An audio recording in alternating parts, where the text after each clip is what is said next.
Көпчүлүгүбүздүн үйүбүздө кездешкен бөлмө өсүмдүгү алоэ баарыбызга бала күнүбүздөн эле тааныш өсүмдүк. Алоэнин пайдалары арбын. Ал ден соолукту чыңдоодо жакшы жардам берип, сулуулук үчүн да колдонулат. Анын түрдүү пайдалары тууралуу атайын гүл өстүрүүчү адистен угуп көрөлү.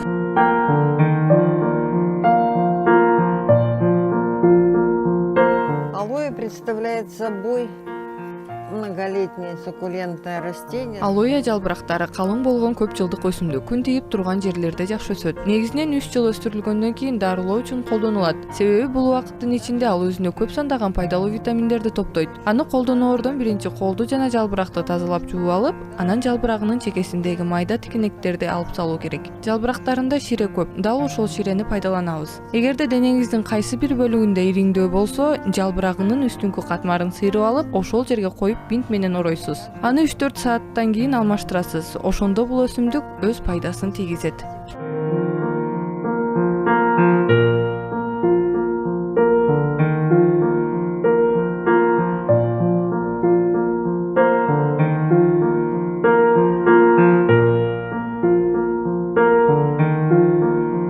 Алоэни өстүрүү жана ага кам көрүү көп түшүктү талап кылбайт. Гүлдөрү жок болгону менен ар кандай ооруларга пайдасын тийгизген бул өсүмдүктү бөлмө гүлдөрүнүн катарына кошуп алыңыз. Аны пайдалануу эң жөнөкөй болгондуктан колуңуз же бутуңуз сыйрылып кетсе, жалбырагындагы ширесин сүртүү менен жараны айыктыра аласыз.